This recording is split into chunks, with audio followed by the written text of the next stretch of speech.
Vous êtes sur la Pan-African Media 1. Merci de nous rester fidèles. Soyez les bienvenus dans ce nouveau numéro de votre émission Génération News, l'émission qui donne la parole aux jeunes pour décortiquer des thématiques en lien justement avec cette jeunesse qui représente l'avenir de notre magnifique continent. Comment aujourd'hui susciter la capacité d'analyse de ces jeunes? Eh bien, Génération News donne évidemment l'opportunité à ces futurs champions du continent. Vous connaissez le procédé de l'émission, scindé en deux parties. La première partie, avec mes invités, nous allons faire une sorte d'immersion dans les émotions. Comment contrôler ces émotions? La vraie question, c'est est-ce qu'on arrive réellement à les contrôler? Eh bien, des éléments de réponse en première partie d'émission. En deuxième et dernière partie d'émission, nous allons cette fois-ci parler de l'intelligence et du talent. Est-ce que les deux points, les deux notions ou qualités sont-elles liées? On en saura un peu plus en fin d'émission. Avec mes invités sur le plateau Génération News, beaucoup de nouveaux, évidemment, sur ce plateau Génération News. On va démarrer avec la seule femme de ce plateau, Shirley. Vous êtes étudiante en diplomatie. Merci d'avoir répondu à l'invitation Génération News. Merci pour l'invitation de votre part. Et juste à côté de vous, Marvin, vous êtes dans le domaine de l'informatique. Merci en tout cas d'avoir répondu à l'invitation de Génération News. Vous êtes diplômé. C'est un réel plaisir de te recevoir sur ce plateau pour cette première participation. Merci d'avoir répondu à l'invitation. Merci à vous pour l'invitation. Et juste en face, nous avons Corentin. Corentin, vous êtes également étudiant. Merci en tout cas d'avoir répondu à notre invitation. Très heureux de te recevoir pour ce premier passage sur Génération News. Merci Rhys pour l'invitation. Et on termine avec un habitué du plateau Génération News, Genèse. Toujours un plaisir évidemment de te recevoir sur ce plateau Génération News. Merci d'être des nôtres aujourd'hui. Plaisir partagé.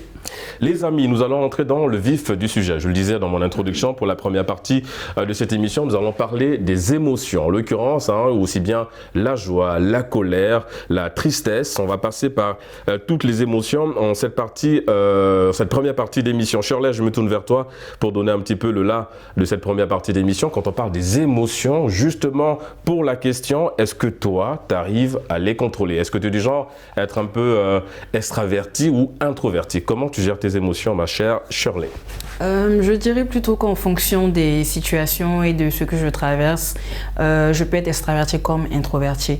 Parce que dans le milieu professionnel, il faut souvent savoir aussi cacher ses émotions. Et plutôt en famille, plutôt les montrer, je dirais. Donc, dans les deux cas, je suis particulièrement partagée. Vu que niveau colère, partiellement de mon côté, je suis plutôt à le cacher. D'accord. Disons que moi j'ai une colère en fait à cacher en fait mes émotions. Donc lorsque je suis en colère contre quelqu'un, je ne le manifeste pas forcément en criant sur lui et tout ça. Je contrôle, je le garde et tout avant un bon jour de pouvoir exploser. Oui, parce donc, que c'est là un petit peu la crainte. C'est la question que je voulais te poser, parce que si tu es du genre à être introverti, parce que tu es du genre à emmagasiner des émotions, est-ce qu'à un moment donné ça ne peut pas exploser au point justement où tu ne pourras plus contenir ces émotions? Est-ce que c'est déjà arrivé justement une fois? Littéralement oui, c'est arrivé au moins 3 fois je le dirais, mais c'était pas vraiment dans le milieu professionnel, peut-être une fois dans une amicale où j'ai eu à travailler, mais c'était plutôt parce que j'avais tellement encaissé des coups qu'après un certain moment il m'a fallu déverser ça sur la personne en fait qui me donnait ces coups là, donc je lui ai directement tout sorti. Est-ce que derrière il y a eu le sentiment de regret après?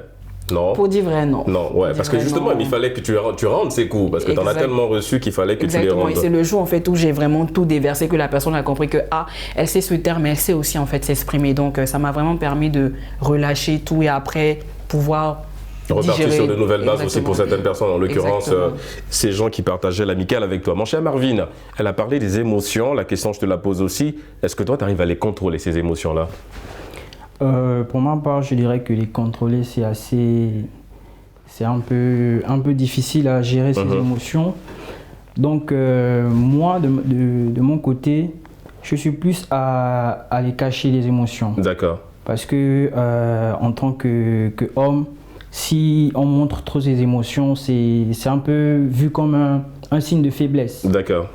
Donc de ma part, je préfère cacher mes émotions et après, ça dépend des personnes. Si c'est des gens avec qui on se côtoie très souvent, il y a une proximité, ce sera plus facile de se relâcher. Mais si c'est pour une première, je dirais que je suis plutôt introverti sur mes émotions. Est-ce que c'est dans toutes les situations, je veux dire, parce que comme je le disais, en amour en général, il faut montrer ses émotions. On demande même parfois de le faire. Mais est-ce que toi, par exemple, le fait que tu sois introverti, c'est dans toutes les situations? C'est comme je disais, ça dépend des personnes qui sont en face de moi. D'accord. Si c'est en amour, forcément je vais montrer ces émotions parce que Il faut que la personne sente qu'elle est aimée. Du coup, je vais forcément montrer les émotions. Mais si c'est envers quelqu'un que je côtoie pas forcément, je ne me vois pas dans l'obligation de montrer mes émotions. D'accord. Toi, en fait, tu préfères te protéger à l'image de... Mais tu vois, et Shirley l'a fait. À un moment donné, elle a dû tout lâcher, quoi. Est-ce que c'est pas... Toi, tu n'as pas peur un petit peu de ça? C'est-à-dire le fait de tellement emmagasiner ces émotions-là, le fait... Voilà, il y a la colère, il y a la tristesse, il y a peut-être le jugement aussi, s'il y a quelque chose qu'une personne a eu à te faire et ça t'a pas plu, mais que bon, tu veux pas gêner la personne, du coup, tu vas garder ça pour toi, donc tu vas emmagasiner cette émotion négative-là. Est-ce que toi, tu n'as pas peur, un peu à l'image de Shirley, qu'un jour, tu ne pourras plus supporter ce côté introverti-là? Bah, en effet, j'appréhende un peu cette situation qui arrive parce qu'en effet, trop cacher ses émotions, ça va avoir tendance à ce que les gens...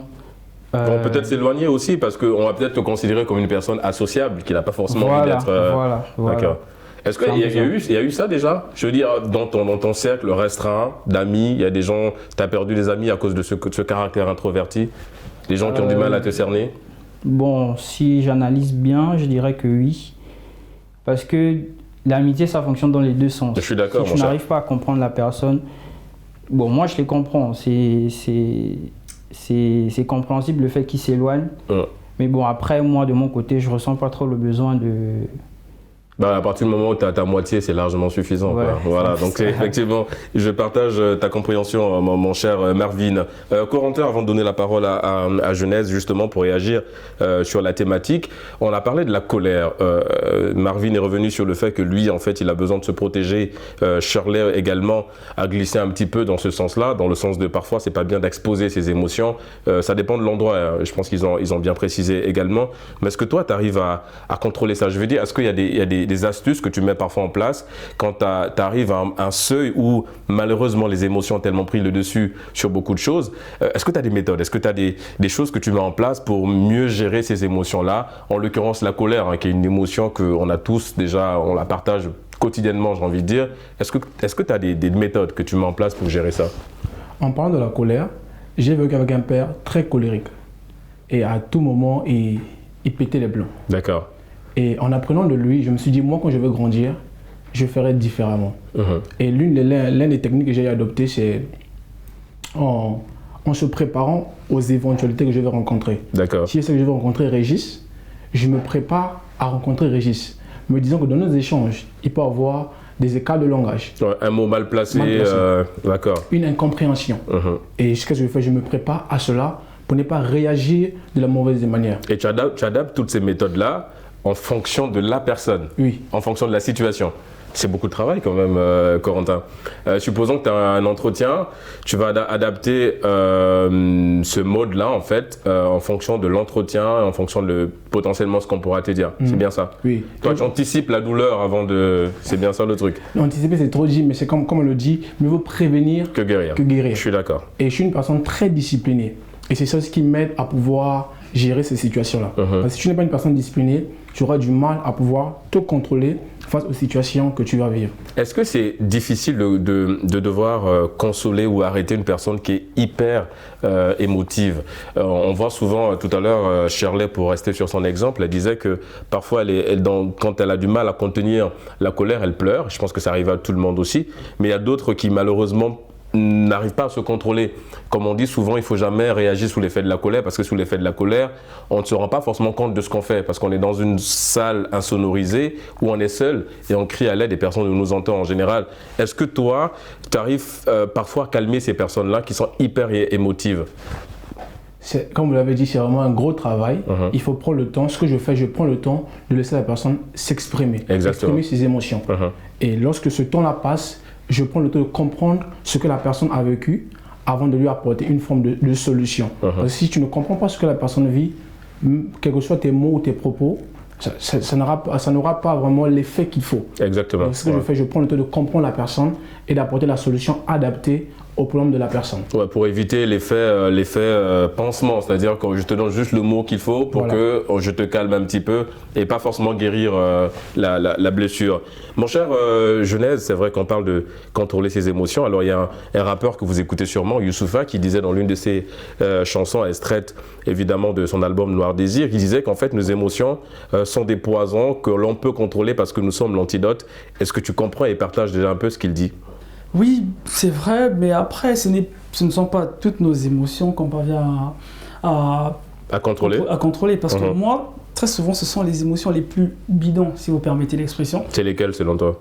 Par exemple, je n'aime pas répéter un mot 3 fois. Lorsque je parle avec une personne et qu'elle me dit pardon, je vais répéter la 2e fois. Mais la 3e fois, de manière... ce n'est pas intentionnel, mais je vais forcément peut-être hausser le ton ou bien utiliser encore une autre tonalité qui va un peu inclure cette atmosphère qui montre que je ne me sens pas bien ou encore que c'est... que tu es en désaccord avec ce que... Voilà.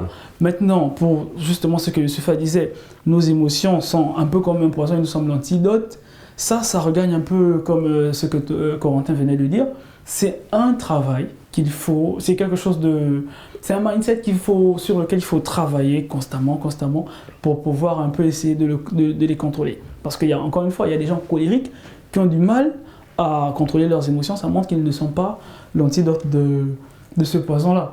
Donc pour moi... Est-ce que c'est le cas pour toi? Toi, tu arrives à contrôler tes émotions? Voilà. Contrôler, pour moi, ça renvoie à maîtriser. Je n'arrive pas à maîtriser, mais j'arrive à freiner par moments certaines expressions parce que certaines émotions, parce que je sais que sous l'effet de la colère, je ne dis pas avoir le monopole de la colère, mais je connais un peu la force de frappe de ce que ça donne quand je suis en colère. Donc perso, sous l'effet de la colère, je m'abstiens vraiment de réagir. Et d'après ce qu'on dit, le silence est une réponse. Donc je laisse un peu la personne essayer d'imaginer ce que je pense à l'instant où je subis cette émotion-là. Oui, vas-y. Mais pour ajouter ce qu'il disait, pour arriver à contrôler, il va falloir maîtriser ses émotions. Le contrôle arrive à un moment où on a une bonne maîtrise, où on sait comment ça se passe. On connaît le processus de guérison. Non, pas de guérison. L'élément déclencheur, voilà, c'est ça? Voilà. D'accord. Lorsque tu connais comment ça commence, par quoi ça s'ensuit, tu sauras comment le contrôler un jour. Est-ce que ça ne dépend pas des émotions? Parce qu'un gourmet, quand même, c'est difficile à contrôler. Mais c'est facile à identifier, comme il a dit. Oui, facile à identifier, mais est-ce que c'est possible à maîtriser? Oui, c'est possible, certes, mais est-ce que sur le coup, c'est possible? Bien, c'est vraiment sur la durée. On guérit sur la durée, c'est bien ça? Oui. D'accord. Donc, il faut d'abord, identifier la source, donc l'élément déclencheur de cette émotion-là, et ensuite se donner la volonté de guérir, comme on dit. Shirley, en tout cas, merci pour la contribution, mon cher Corentin. Shirley, c'est vrai que tout à l'heure, on parlait de ces émotions-là. Elles sont multiples. On a parlé tout à l'heure, on parlait du gourmet. Le gourmet également, c'est la tristesse, la déception et tout ça.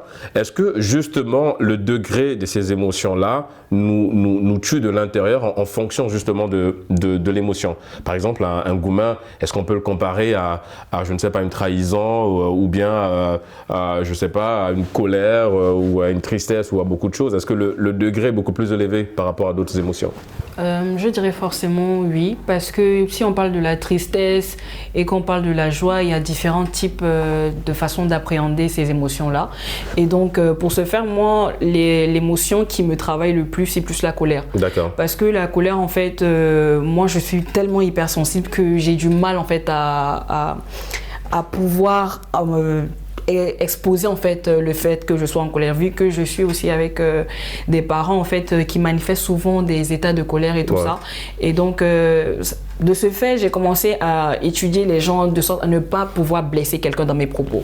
Et moi, c'est un peu ce qui s'est passé avec moi. C'est-à-dire que les gens n'arrivent pas forcément à comprendre la personne qui est en face d'elle pour éviter de la blesser autant pour moi dans leurs propos. C'est-à-dire qu'une personne peut utiliser un mot tout simple en disant que ouais, ça va souvent comme les Gabonais ont l'habitude de toi tu es un chien et tout ça. En Côte d'Ivoire, on va te dire ça, tu vas dire en mode la personne est en train de m'insulter ou quoi. Après là, tu vas essayer de te contrôler pour dire que bon, il y a différents pays, il y a différentes cultures. Bon, on rappelle que Gabon, c'est beaucoup plus ludique qu'autre chose. Oui, non, effectivement. Effectivement, bien entendu. Mais genre, par exemple, en Côte d'Ivoire, on dit genre, toi, t'es tel enfant, toi, t'es un bâtard et tout.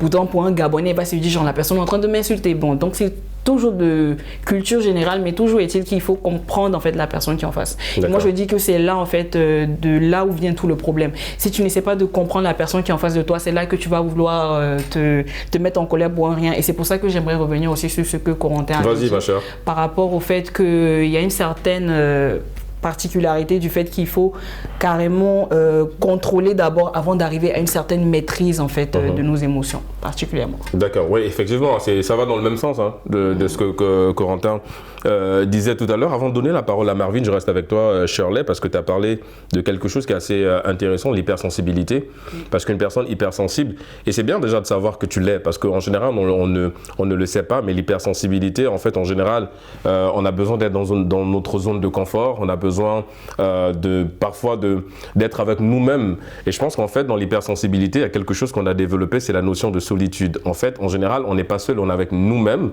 et ce qui fait qu'on n'a pas forcément besoin des gens. Mais est-ce que tu te rends compte de ce que ça peut causer dans tes relations avec les personnes? Parce que je dis souvent que lorsque une personne hypersensible est en couple, le couple devient hypersensible aussi, parce qu'il y a forcément des choses que tu ne pourras pas supporter vis-à-vis de l'autre, en l'occurrence de ton conjoint, et vis-à-vis même de la famille, même des amis en général, parce qu'une personne hypersensible est vraiment dans sa zone de confort, hein, mais vraiment dans son petit jardin.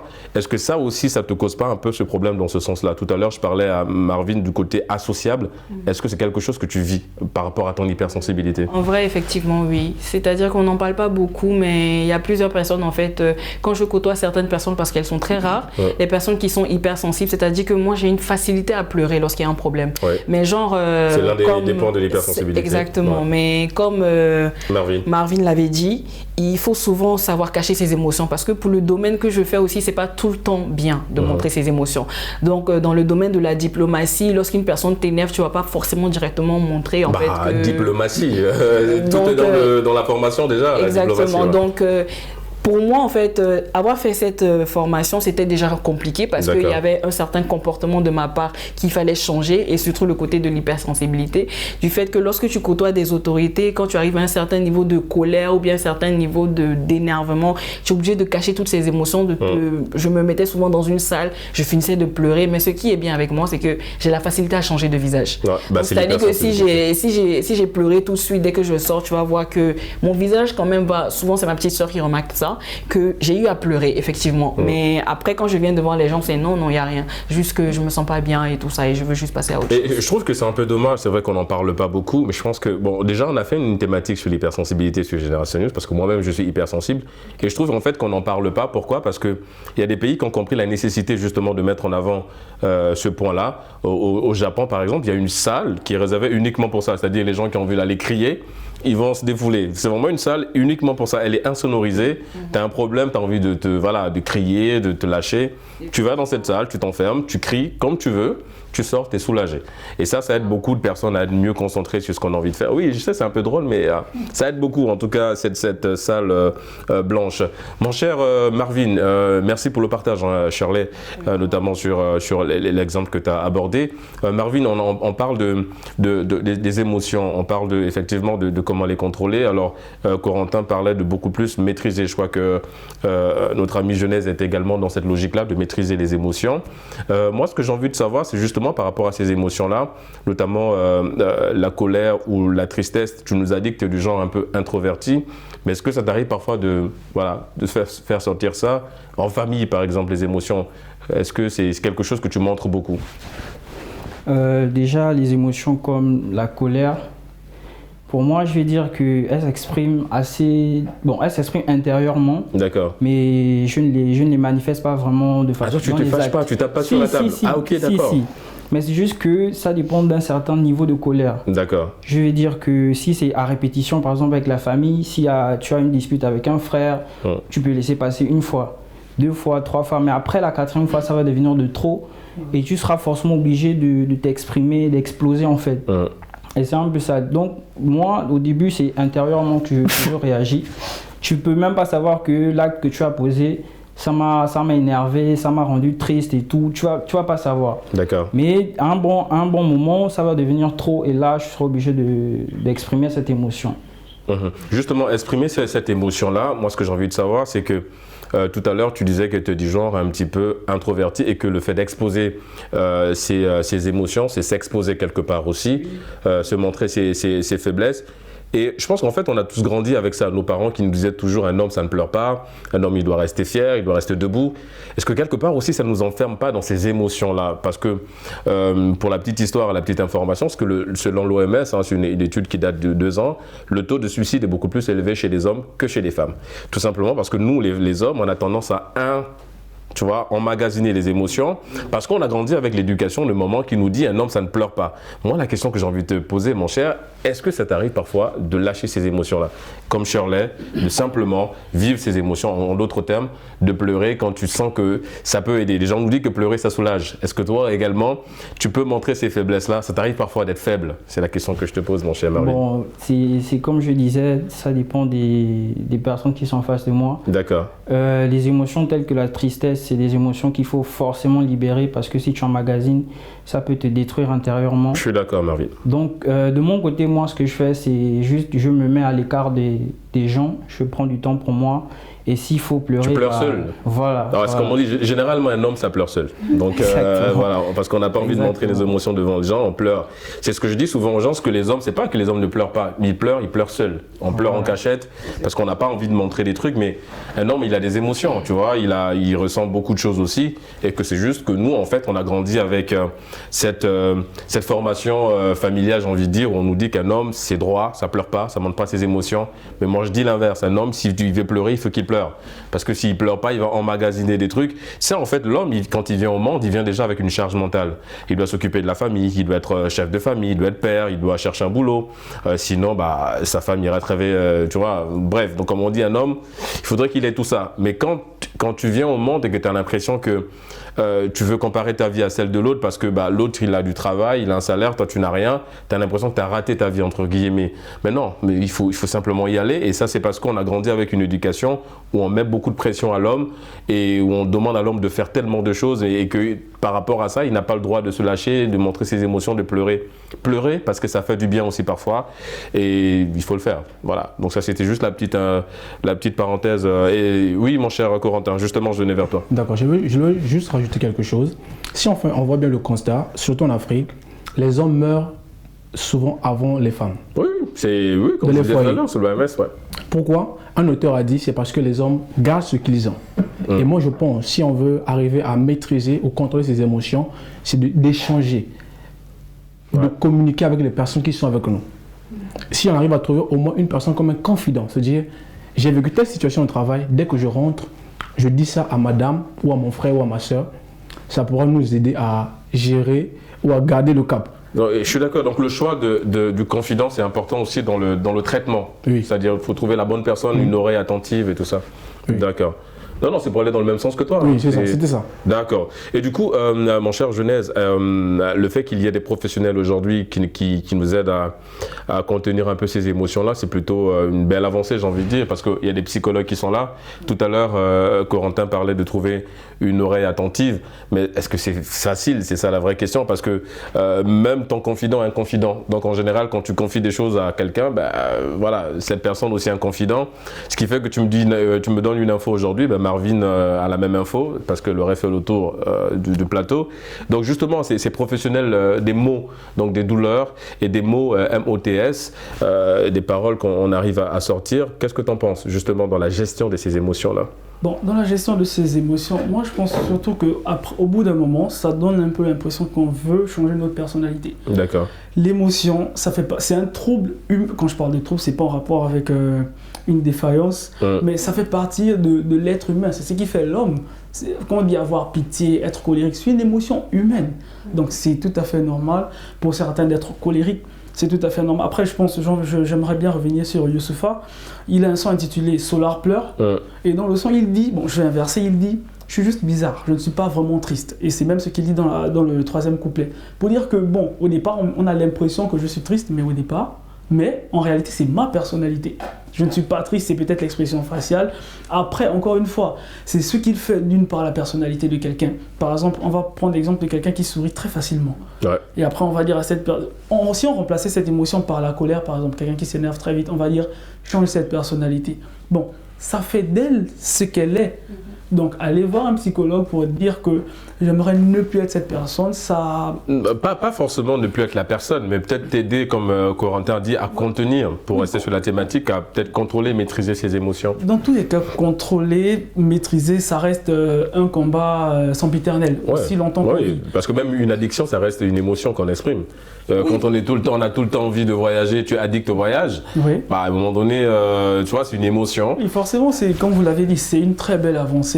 Mais après, il faut toujours trouver le juste milieu parce que apprendre parfois à retenir ou encore à contenir ses émotions. Mika vient de dire qu'au bout d'un moment, ça arrive qu'on puisse exploser. Au moment où on explose, on atteint parfois l'extrême.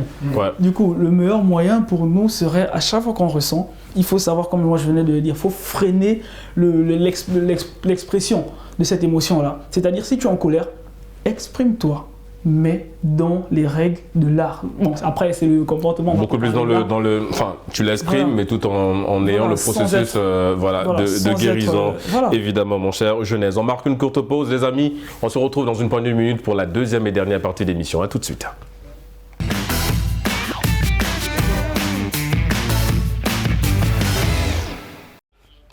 De retour sur le plateau de Génération News pour la deuxième et dernière partie de l'émission. Nous allons à présent parler du talent et de l'intelligence.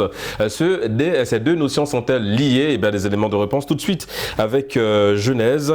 On parle du talent et on parle de l'intelligence, mais avant évidemment d'entrer en profondeur à l'école, le procédé, définition des mots-clés. Quelle définition donnerais-tu au talent et à l'intelligence? Et pour toi, pour s'accrocher à la thématique, sont-elles liées, ces deux notions, ces deux qualités?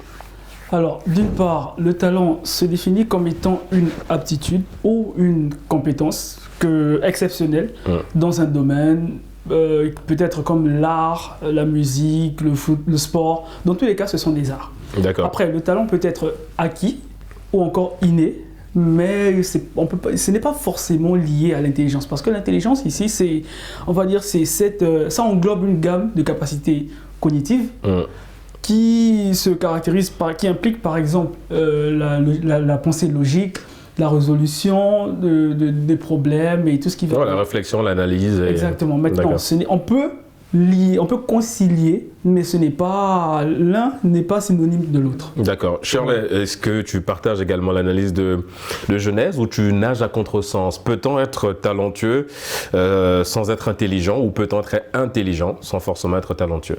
Je dirais que je suis partagée entre les deux. D'accord. Du fait que pour ma part, l'intelligence en fait, elle a différentes catégories, à savoir l'intelligence dans linguistique, l'intelligence dans le sport, l'intelligence dans les arts et tout, mais effectivement, l'intelligence englobe plus particulièrement le talent et d'autres fonctionnalités qui font que tu peux encore avoir plus de talent, on va dire, dans ce domaine-là. D'accord. En tout cas, à partir de l'intelligence. Mais tu peux être talentueux sans être intelligent? Oui. D'accord. Parce que le talent est d'une certaine part inné, on va dire, et pour certaines personnes, ils le travaillent et après, maintenant, ils deviennent meilleurs. Est-ce que, mon cher Marvin, toi, tu regardes le foot, je suppose. Est-ce que s'il fallait rentrer dans cette... Alors, moi, je suis un supporter du Real de Madrid, je suis un madrilène. Du coup, toi, tu es du Barça ou de Madrid? Moi, je suis plus barcelonais. Barcelonais. Bon, d'accord. Donc, le duel, il est bon. Du coup, s'il fallait faire cette comparaison-là entre Cristiano Ronaldo et Lionel Messi, s'il fallait que tu rentres dans les cases, s'il fallait que tu mettes ces deux-là dans les cases, un qui est talentueux et l'autre qui est intelligent, ce serait quoi ton choix?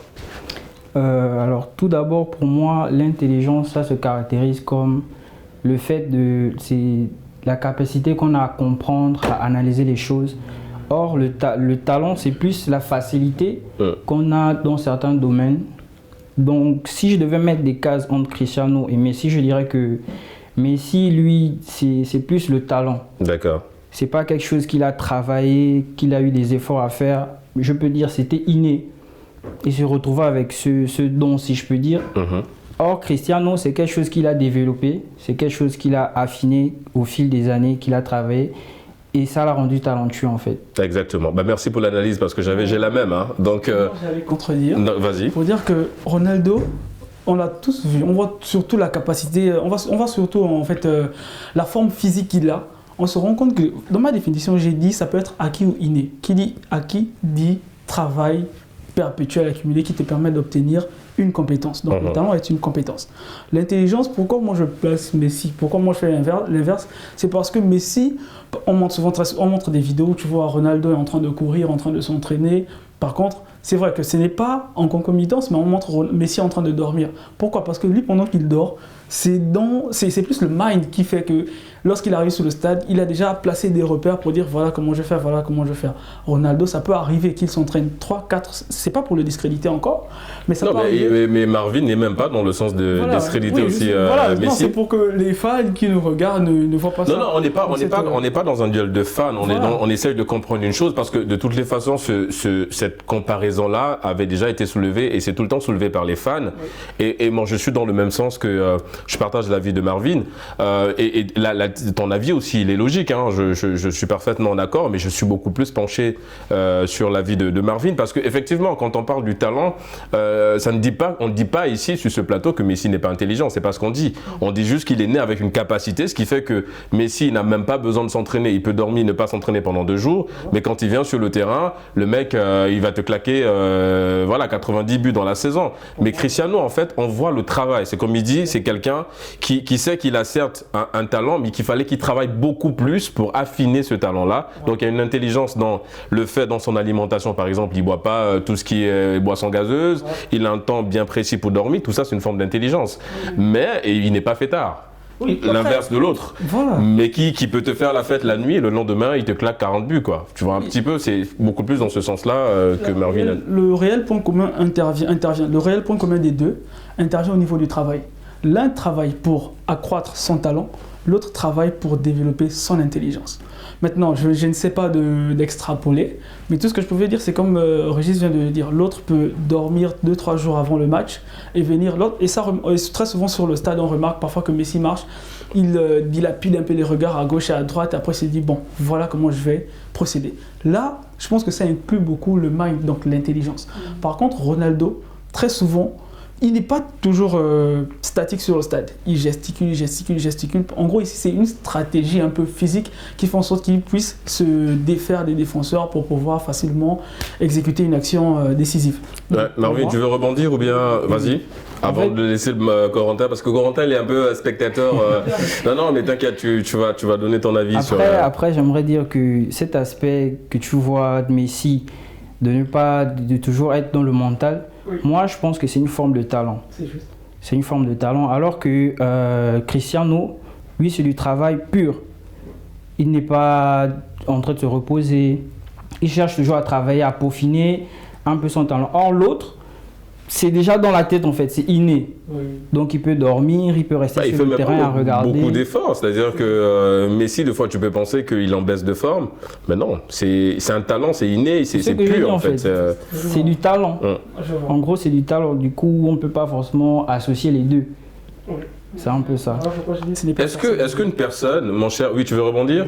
Toujours sur le Messi Ronaldo? Ben vas-y. Tu as eu le temps justement de prendre les avis. Vas-y, mon cher Corentin. Par rapport aux propos que j'ai entendre, ce que j'aimerais dire, le talent et l'intelligence vont de pair. Pourquoi? Parce que on parle de quotient intellectuel. Ce sont des niveaux, des degrés d'intelligence. Et Cristiano a son talent, Messi aussi a du talent. Mais la différence survient au niveau de l'intelligence. Ouais. D'où moi j'aimerais dire que le talent et l'intelligence vont de pair. On ne peut pas, selon moi, on ne peut pas dissocier intelligence et talent. On ne peut pas dissocier les deux. Ah, ça devient intéressant ça. Non, mais expliquez-nous pourquoi, mon cher Corentin, pourquoi on ne peut pas dissocier les deux. Comme je dis, pour qu'on puisse apprécier le talent d'une personne, on doit avoir de l'intelligence. Intelligence dans ça, ouais. On ne peut pas distinguer une personne dans son travail si on ne voit pas la notion de distinction. Mais est-ce que du coup, si un cambrioleur qui est talentueux et qui a cambriolé beaucoup, est-ce que ça fait de lui une personne intelligente? Qui a beaucoup cambriolé. Oui, c'est quelqu'un qui cambriole et qui ne s'est jamais fait arrêter. Est-ce qu'on peut percevoir du talent dans le fait qu'il cambriole depuis des années, il n'a jamais été arrêté? On peut dire qu'il a développé une intelligence. Oui. Le talent, Là, c'est chaud. Une compétence. Oui, mais parce que c'est là, moi, là où je voulais justement arriver, c'est ce que lui, il a compris. Oui. C'est est-ce qu'il faut voir la compétence comme le talent, comme un talent. C'est ça, en fait, la compétence truc. Comme le talent. Je peux le dire, oui. D'accord. Oui. La compétence dans certains, par exemple, Messi ou Cristiano, c'est le domaine du football. Donc, c'est une compétence liée quoi?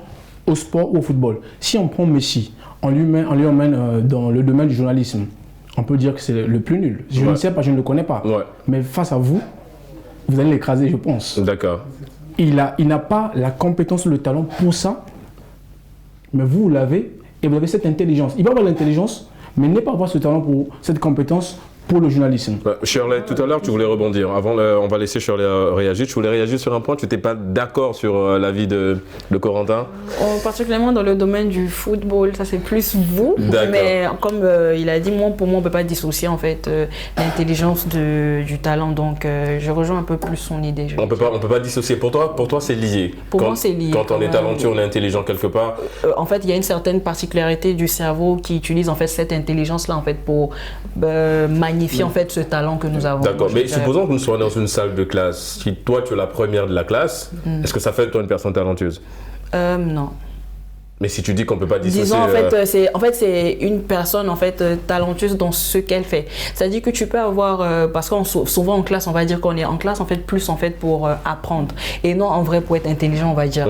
Parce que dans la classe, il faut savoir qu'il y a certaines personnes qui sont plus fortes en maths, plus fortes en français et tout. Donc, il utilise cette intelligence pour avoir un certain coefficient pour avoir les meilleures notes de la classe. Donc, forcément, en fait, il a utilisé une certaine partie de son intelligence qui l'a fait avoir un talent en fait, pour les maths. Pour les maths ou bien pour l'histoire. C'est sans vouloir t'interrompre. J'aime bien le fait que tu rentres dans l'optique de classe et autres. Moi, je vais prendre... déjà, il faut comprendre que deux notions qui vont de pair ne sont pas forcément liées. Je pense au primaire, on nous a parlé des droites parallèles qui se suivent, ça va dans le même sens, mais ils ne se collent pas, tout comme le bien et le mal vont de pair sans être liés. Après, je vais rentrer justement dans cette optique de... Comme le mensonge et la vérité aussi. Exactement. Et je vais justement dans cette optique à l'école. En terminale, je pense que jusqu'à l'heure actuelle, les maths, ce n'est pas mon point fort. Bienvenue dans le club. Voilà, mais comment je faisais pour me retrouver avec un 12 ou un 13, voire un 15. Et le prof parce que toi, tu avais des 15 en maths. Voilà. Ah, mais non, on n'est pas dans le même club. Non, moi, j'étais dans l'intervalle fermé à 0, ouvert à 2, quoi. Donc, dans tous les cas, ça s'expliquait pas. Et ça énervait beaucoup le prof. D'accord. Ça énervait beaucoup de voir que je n'ai peut-être pas traité l'exercice 1. Et même dans l'exercice 1, en fait, il avait fini par comprendre que ma stratégie ou encore mon talent était d'évoluer par barème. L'exercice 1, ça prend peut-être 10 points. Enfin, 10 points. Après, les deux autres exercices, c'est 5 points, 5 points. Donc, sur 20, à l'exercice 1, je vais prendre au moins 7 points. Au deuxième exercice, je vais prendre 4 points. Et 4 points. Et après, avec ça, je me retrouve au moins avec voire un 16 ou un 15. En gros, le talent, en fait, il est dans la stratégie. Il est surtout dans la stratégie, c'est-à-dire que tu travailles pour mettre en place une stratégie que tu optimises au moment de l'action. Par contre, l'intelligence, c'est dans l'entame, le cours et la finalité de la chose. Donc, du coup, par rapport à ton exemple, toi, tu te définirais comme une personne talentueuse, là pour le coup, juste une personne talentueuse. Voilà. Mais pas intelligente. Mais pas intelligente. Parce qu'il y a des limites. Par contre, celui qui est intelligent, je pense qu'il est toujours dans l'option de... Et en fait, lui, je ne vais pas dire qu'il n'a pas de limites, mais il ne voit pas ses limites. Par contre, le talentueux, lui, il voit les limites et il essaie de les repousser. Apparemment, oui, vas-y, Corentin. Il dit que le talentueux voit ses limites. Mais il a parlé de Messi. Vous pensez que Messi voit ses limites? S'il dort, alors que Cristiano travaille. Vous pensez qu'il voit ses limites? En fait, on a beaucoup plus l'impression que quand on est talentueux, on dort sur nos acquis. C'est-à-dire qu'on se dit, bon, on a déjà une base, donc on n'a pas forcément besoin de... C'est un peu comme la personne, entre guillemets, intelligente. Elle va se dire, ok, bon, ça c'est pas grave. Comme on dit souvent dans le jargon, les étudiants, j'y vais au talent. C'est-à-dire que je n'ai pas besoin de réfléchir, de réviser. J'y vais parce que j'ai des notions là-dessus, j'ai des connaissances. Donc c'est pas... Ça, je ne me vois pas m'asseoir et commencer à réfléchir là-dessus, quoi. Je reviens à toi, Corentin, le temps de laisser Marvin avancer dans l'échange. On parle de l'intelligence, on parle du talent. Est-ce que le fait de te le dire, le fait de verbaliser ça, si maman ou papa ou le grand frère ou la chérie arrive à te dire, écoute, je te trouve très intelligent ou très talentueux, est-ce que ça a un impact dans ton quotidien, dans ta façon de travailler, dans ta façon d'embrasser le monde, dans ta façon de vivre, j'ai envie de dire, mon cher, le fait qu'on te complimente là-dessus? Je dirais que oui, ça impacte forcément parce que lorsqu'on te fait un compliment sur un... Après, ça a deux aspects. D'accord. On peut te faire un compliment, on peut te faire, oui, un compliment sur un travail que tu as fait, on te trouve très talentueux ou intelligent. Ça peut en fait te motiver à travailler encore plus, à donner plus pour que plus de personnes voient ton travail. Mais ça peut aussi... on va dire, ça peut aussi... En fait, te mettre dans une case où tu vas, comme on disait tout à l'heure, dormir sur ses acquis. Voilà. Ça va te donner une certaine paresse parce que tu vas te dire, ah ok, je peux faire ça, c'est bon, j'ai plus besoin encore d'aller travailler plus ou bien d'aller chercher plus encore. Je reste déjà comme ça vu que les gens apprécient déjà. Oui, et surtout que tu as eu à faire ce travail en un laps de temps. Tu vois, des fois quand tu dois rendre un rapport, on te dit tu dois le rendre dans 2 semaines et que toi, c'est la veille que tu rédiges le rapport et on dit ouais, ton rapport est magnifique. Tu te dis, mais attends, ça veut dire que je peux rédiger un rapport en 2 heures, en 1 minute et tout ça. Est-ce qu'au travail, dans le domaine professionnel, je vais donner aussi la parole à Shirley beaucoup plus dans cet aspect-là, mais j'ai besoin que tu me donnes ton avis aussi. Est-ce que tu as déjà eu à faire des stages, des entretiens et tout ça? Est-ce que le fait que dans le domaine professionnel, qu'on te complimente sur ton travail, est-ce que quelque part ça reflète un petit peu cette intelligence-là? Est-ce que ça flatte aussi quelque part ton ego? Après, oui, c'est toujours un plaisir de recevoir des compliments. Donc, je dirais que moi, j'ai eu à faire des stages. Et au cours de ces stages, l'optique, c'est de donner le meilleur de toi-même pour que les autres puissent apprécier ton travail. Et au final, lorsque tu reçois un compliment, tu te dis que les fruits de tes efforts ont payé. Du coup, moi, personnellement, quand je fais un travail, je dois chercher à prouver, je dois chercher à montrer ma valeur. Donc, si je reçois un compliment, ça va pas en fait me faire comprendre que tu dois te reposer sur tes acquis, mais plus travailler encore, plus montrer... nous surprendre à chaque fois, quoi. Voilà, montrer de quoi tu es capable en tout. Est-ce que toi, tu as le compliment facile par rapport à ça? Est-ce que tu arrives, toi, en retour, à dire à une personne qu'elle est talentueuse, elle est intelligente et tout le reste? Après, moi, je le regarde sur toute chose, donc je dirais, quand j'apprécie quelque chose, pour moi, c'est facile de te le dire, que sur ce point, j'ai aimé ce que tu as fait, ce que tu as proposé. C'est un peu ça. D'accord. Alors Shirley, c'est vrai, dans le domaine professionnel également, j'ai besoin de ton avis, mais je vais revenir aussi dans cette cellule où, en fait, pour moi, les premiers influenceurs se trouvent dans cette cellule-là. C'est la cellule familiale. On s'inspire beaucoup de la grande sœur, du petit frère ou encore de papa ou de maman. Alors, la question a 2 volets. Le premier volet, c'est justement dans le domaine professionnel et le deuxième, c'est dans le domaine familial. L'impact, justement, la responsabilité parentale par rapport à ça, le fait qu'aujourd'hui, par rapport à l'intelligence ou au talent, le fait que nos parents arrivent à verbaliser ça, à nous le dire, quel est l'impact que ça peut avoir dans le développement, l'épanouissement d'un jeune garçon ou d'une jeune dame? Disons que moi, de ma famille, je suis l'aîné. D'accord. Et donc, ça a été un peu plus compliqué, moi, de mon côté, lorsque on me disait souvent, ma petite sœur, elle avait de bonnes notes à l'école. Et moi, j'étais plutôt en mode, genre, vu que j'ai été gauchère avant d'être droitière. Ah, donc tu arrives à écrire des deux mains? J'arrive à écrire des 2 mains, mais vu qu'on connaît... C'est un talent pour le coup, on connaît la notion africaine où on dit, genre, tu dois pas trop utiliser ta main gauche et tout. Donc, dans la religion, il y a beaucoup de... Donc, après, ça a commencé à travailler mon cerveau. Quand je suis venue à Dakar, ça a commencé à travailler mon cerveau du fait que à chaque fois que je partais à l'école, j'étais beaucoup derrière de la classe. Et ça me faisait beaucoup mal parce que les parents disaient que genre, tu vois ta petite sœur, elle est intelligente et tout. Et pourtant, je développais des compétences dans différents domaines, que ce soit la couture, que ce soit le dessin.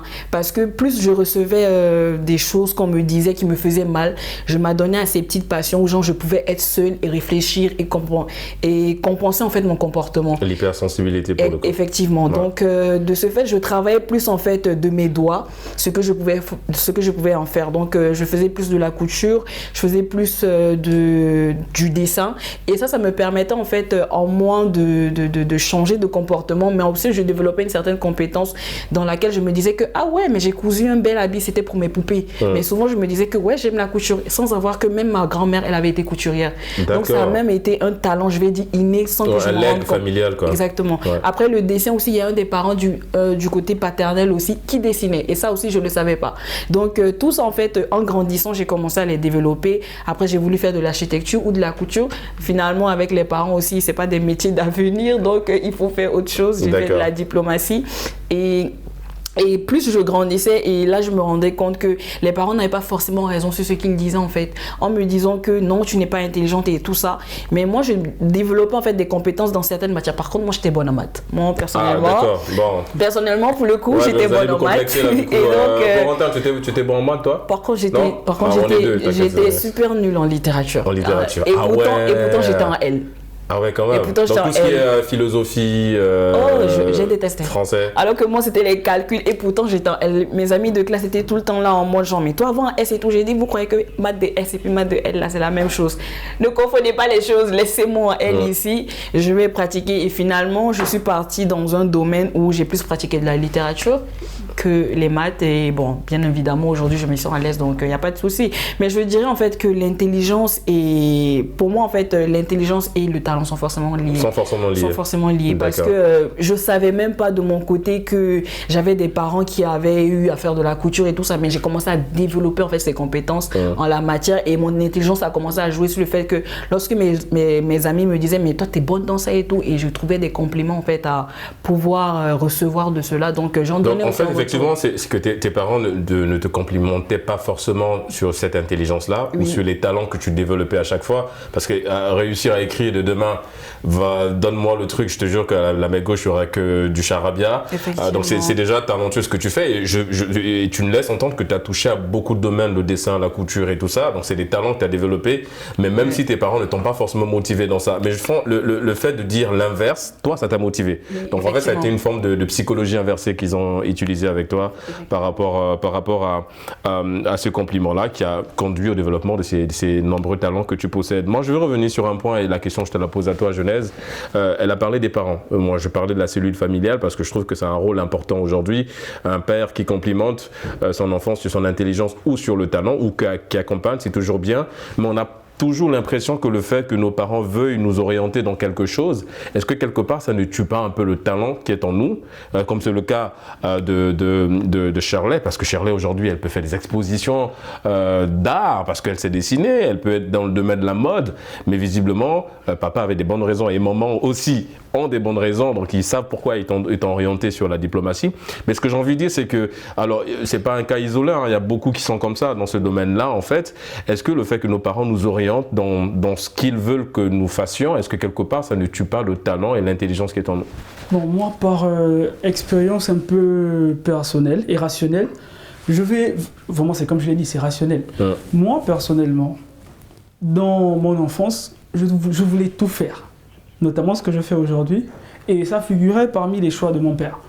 Et au bout d'un moment, je pense que je voulais être médecin, je voulais faire du journaliste, parce que ils ont remarqué que j'avais vraiment du mal à être laconique, je parlais beaucoup, je questionnais beaucoup et autres. Maintenant, après, il y a aussi la question de l'économie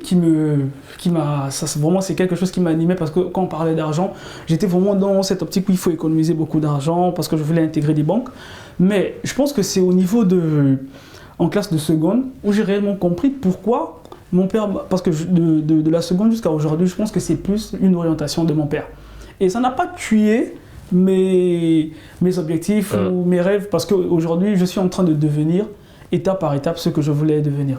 Et donc, à partir de la seconde, je ne connaissais pas la suite, mais très souvent le matin, avant d'aller à l'école, il a tendance à prier pour nous. Et dans ses prières, il disait toujours que bon, après la seconde, il ira faire la première B. Moi, je ne comprenais pas ce qu'on faisait en B. Mais il voyait déjà mes premières notes en seconde, en économie, ça cartonnait. Ensuite, lorsqu'on arrive en terminale, je propose des différentes formations. Et lui, il me dit, voilà, celle qui te correspond. Pourquoi? Parce que en grandissant, il y avait maintenant des disparités dans tout ce que je voulais faire. Ça veut dire qu'il y avait une envie qui brimait le plus. C'était celle de m'informer, celle d'informer les gens, celle de nourrir ma curiosité à travers des recherches, à travers cela. Et du coup, il s'est dit que bon, je pense que de tout ce que tu veux faire, tu peux équilibrer. Mais s'il y a un domaine dans lequel tu devras faire brimer une compétence, c'est celle de la communication et le journalisme. Aujourd'hui, donc par expérience rationnelle, moi personnellement, ça n'a fait que m'orienter davantage cet objectif qui était de devenir journaliste. Et développer ce talent de journaliste. Exactement. Effectivement. Des parents en fait, qui ont su cadrer, on va dire, ton talent en fait, pour pouvoir... Voilà, en fait c'est beaucoup plus ça, c'est deux points opposés parce que toi, papa, il a eu le temps de structurer parce qu'il suivait ton parcours. Voilà. Mais pour Shirley, en fait, elle a eu à découvrir en fait ses talents, ses nombreux talents dans le dessin, dans la mode et tout le reste. Mais en fait, il y a, moi, je sais pas si vous êtes tombé sur cette vidéo, une petite fille qui joue au ballon et ensuite dès qu'elle dégage le ballon, tout de suite elle se met à faire de la gym. Et je pense que moi, cette vidéo, ça m'a toujours interpellé parce que je me suis rendu compte qu'elle n'était pas au bon endroit. C'est-à-dire qu'elle joue au foot tout simplement, peut-être parce que maman l'a orientée, mais elle a fait de la gym, elle était excellente dans ce qu'elle faisait. Pourtant, elle était habillée avec la paire de bottines, elle était en train de jouer au foot. Et moi, c'est exactement ça, malheureusement. C'est-à-dire que cette petite, tu l'enlèves du football, tu le mets dans une salle de gym, elle nous ramène des médailles. Donc, c'est beaucoup plus dans ce sens-là que je voulais orienter un petit peu. Moi, ce que je peux apporter de nouveau comme propos, c'est que je pense qu'il faut mettre certaines personnes dans les conditions. Parce que j'ai peut-être oublié de souligner ce détail, c'est qu'il mettait un peu à ma disposition tout ce qui répondait au domaine. Et juste pour être un peu plus court, c'est qu'au bout d'un moment, en mettant un peu l'accent sur la santé, il m'a acheté à l'âge de 7 ans un microscope qui est toujours, j'ai envie de dire, neuf jusqu'à l'heure actuelle. Parce que moi, lorsqu'on me donne quelque chose, un bien ou un cadeau, si vraiment je l'aime, je vais user, je vais l'utiliser jusqu'à ce que ça disparaisse. Par contre, le microscope... Ça, c'était pour la médecine, c'est ça? Oui.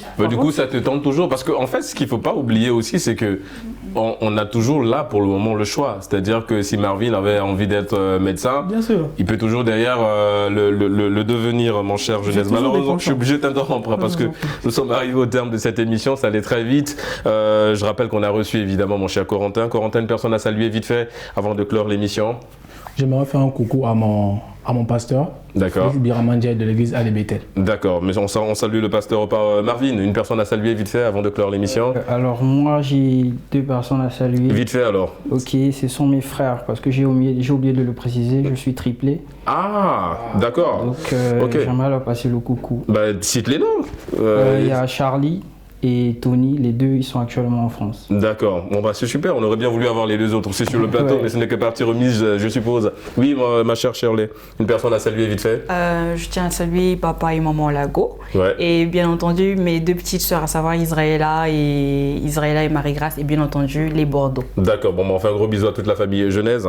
Moi je salue maman Mireille et papa Modeste, et surtout mes amis qui aiment beaucoup ce que je deviens au fil du temps. D'accord, on salue toutes ces personnes-là, et vous l'aurez compris, les amis, c'est la fin de cette émission Génération News. C'était un plaisir de vous accompagner pendant 52 minutes.